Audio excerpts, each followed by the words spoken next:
Today I'll be removing this large white oak, and I'll go stand next to it so you can see the trunk diameter. The trunk splits, turns codominant, has a pretty large canopy.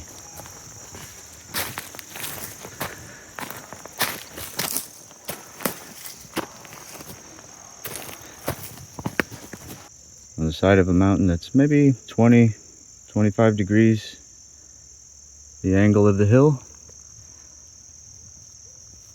and looks like most of the weight is leaning that way with those large branches.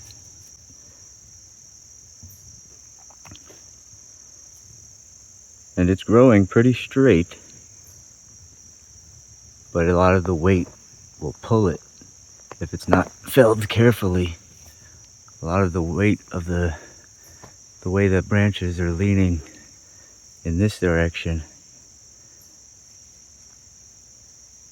if not felled carefully, the tree will go that way. So what I'm going to do is go this direction.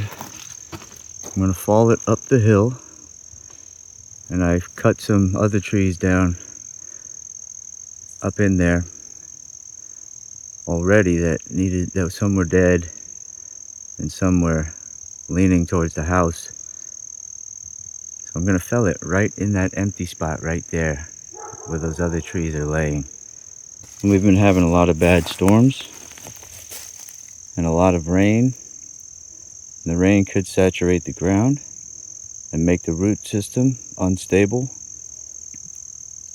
And then if a good wind comes, it could push the tree down in the weighted direction, which would be towards the house. So it's dangerous. Too dangerous for my taste, so I'm removing it. And there's lots of other little trees around that will grow up in this canopy's open light once this one is removed. So the first thing I'm going to do is probably throw a throw line. I'm going to put a throw line right about there on that branch, and then pull a rope over it and tie about the middle of the tree with a rope. And then maybe about that section of the tree, I'm going to have another rope tied. That way I can make sure it goes the direction I want and there won't be any problems. We have here, this is a steel cable winch. This is a rope winch. The rope winch is tied to the tree about 20 feet up. So here's the steel cable winch. Here's the rope winch. Tied to a heavy duty carabiner with these heavy duty toe slings.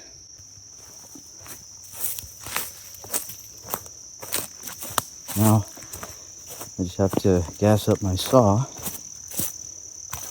put some oil in it, and then I'll come down here, or rather come back up here, and I'll put face cut in the direction that those lines are going up into the woods. Right into that empty spot there is where I plan to lay the tree. So I'm going to put a face cut right here, a directional face cut. And then I'll put my back cut here.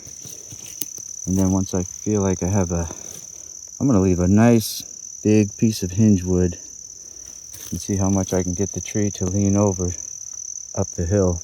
And I'll show you the face cut and the back cut before I start pulling.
Okay, so here you can see the face cut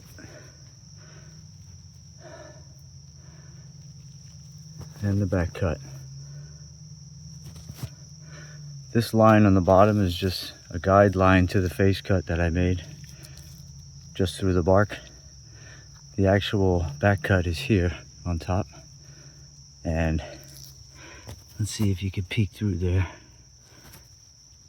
There is that much hinge wood. It's about 3 inches maybe. And I pounded a wedge here and a little piece of the wooden wedge just to back it up. Now I'm gonna start pulling.